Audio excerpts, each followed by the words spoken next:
Hello viewers, welcome to bit kitchen. இன்றைக்கி நம்ம சேனலில் என்ன ரெசிபின்னு பார்த்தீங்கன்னா எக் லாப்பா. ஸோ அதுக்கான இன்க்ரீடியன்ஸ்லாம் என்னென்னு பார்க்கலாம். ஃபர்ஸ்ட் 1/2 கிலோ மைதா மாவு பிசைஞ்சிக்கோங்க. மாவு எப்படி பிசைணுங்கிறதுக்கான வீடியோ மேலே ஐ கார்டு கொடுக்குறேன், அதில் செக் பண்ணிக்கோங்க. 1/4 கிலோ கேபேஜ் நைஸாக கட் பண்ணிக்கோங்க. 2 கேப்சிகம் நைஸாக கட் பண்ணிக்கோங்க. 4 பெரிய சைஸ் ஆனியன் நைஸாக கட் பண்ணிக்கோங்க. 10 லாப்பாக்கு 10 முட்டை எடுத்துருக்குறோம். உங்களுக்கு தேவையான அளவுக்கு முட்டை எடுத்துக்கோங்க. 3 பச்சை மிளகாய் நைஸாக கட் பண்ணிக்கோங்க. 1 tablespoon red chilli sauce, 1 tablespoon tomato sauce, மிளகாய்த்தூள் 1/2 டீஸ்பூன், 1/4 டீஸ்பூன் மசாலா தூள், சாம்பார் தூள் 1/4 டீஸ்பூன், மஞ்சள் தூள் 1/4 டீஸ்பூன், சாட் மசாலா 1/4 டீஸ்பூன். அவ்வளோதான், இன்க்ரீடியன்ட்ஸ்லாம் ஓவர். நம்ம எக் லாப்பா எப்படி செய்யலான்னு பார்க்குறதுக்கு முன்னாடி நம்ம சேனலை சப்ஸ்கிரைப் பண்ணுங்கள், பக்கத்தில் இருக்கிற பெல் பட்டனையும் ப்ரெஸ் பண்ணுங்கள். வாங்க வீடியோக்குள்ளே போகலாம்.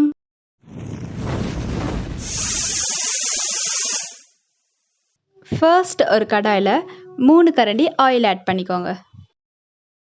ஆயில் ஹீட் ஆனதும் நைஸாக கட் பண்ணி வச்சுருந்த கேபேஜை ஆட் பண்ணி நல்லா வதக்கி விடுங்க.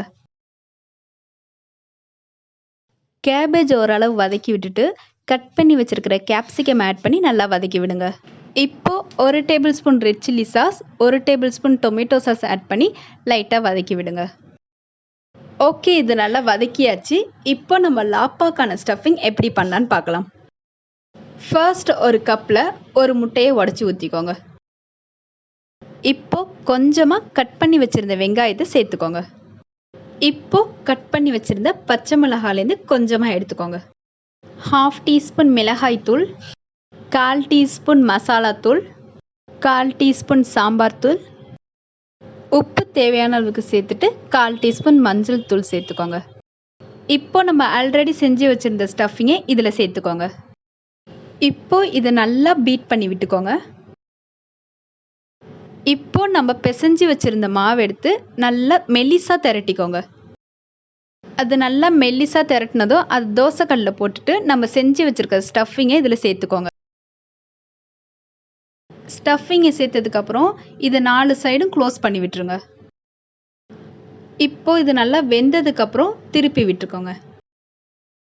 இது வெந்ததுக்கப்புறம் திருப்பி விட்டுட்டிங்கன்னா நம்மளோட டேஸ்டியான எக் லாப்பா ரெடி. ஸோ இந்த வீடியோவை நீங்களும் பார்த்துட்டு உங்களுக்கு பிடிச்சிருந்துச்சுன்னா லைக் பண்ணுங்கள், ஷேர் பண்ணுங்கள், சப்ஸ்கிரைப் பண்ணுங்கள், பக்கத்தில் இருக்கிற பெல் பட்டனையும் ப்ரெஸ் பண்ணுங்கள். தேங்க்யூ, பாய்.